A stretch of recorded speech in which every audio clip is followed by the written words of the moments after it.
കേരളത്തിൽ മഴയുടെ ശക്തി കൂടുന്നു. ഈ ജില്ലകളിൽ നാളെ വിദ്യാഭ്യാസ സ്ഥാപനങ്ങൾക്ക് അവധി ലഭിച്ചേക്കാം. അതോടുകൂടി കൂടുതൽ അപ്ഡേഷനാണ് ഇന്നൊരു വീഡിയോ ഭാഗത്ത്.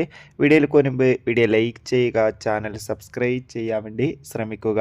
സംസ്ഥാനത്ത് ഇന്ന് ജൂലൈ 2 തീയതി ബുധനാഴ്ച ദിവസവും ശക്തമായ മഴയാണ്. കാസർഗോഡ്, കണ്ണൂർ, വയനാട് ജില്ലകളിൽ രാവിലെ തന്നെ മഴയുടെ ശക്തി കൂടിയിരിക്കുകയാണ്. വരും ദിവസങ്ങളിൽ ശക്തമായ മഴ ഉണ്ടാകുമെന്നാണ് കാലാവസ്ഥാ നിരീക്ഷണ കേന്ദ്രം അറിയിച്ചിട്ടുള്ളത്. അതോടുകൂടി നാളെ വിദ്യാഭ്യാസ സ്ഥാപനങ്ങൾക്ക് അവധി ലഭിച്ചിട്ടുണ്ട്. അതായത് ജില്ലകളിൽ ദുരിതാശ്വാസ ക്യാമ്പുകൾ നടക്കുന്ന വിദ്യാഭ്യാസ സ്ഥാപനങ്ങൾക്ക് മാത്രമാണ് നിലവിൽ അവധി പ്രഖ്യാപിച്ചിട്ടുള്ളത്.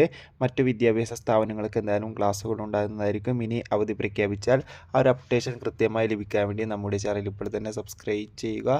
ഈ വരുന്ന ജൂൺ ജൂലൈ മാസം OTT റിലീസ് ചെയ്ത ചിത്രങ്ങളുടെ വീഡിയോ നമ്മുടെ ചാനൽ ഭാഗം പരിശോധിച്ചാൽ നിങ്ങൾക്ക് കാണാൻ വേണ്ടി സാധിക്കും. അതൊക്കെ ഒന്ന് കാണാൻ വേണ്ടി ശ്രമിക്കുക. കൂടുതൽ അപ്ഡേഷനുമായിട്ട് വരാം. അടുത്തൊരു വീഡിയോയിൽ കാണും വരെ ഏവർക്കും ബൈ ബൈ.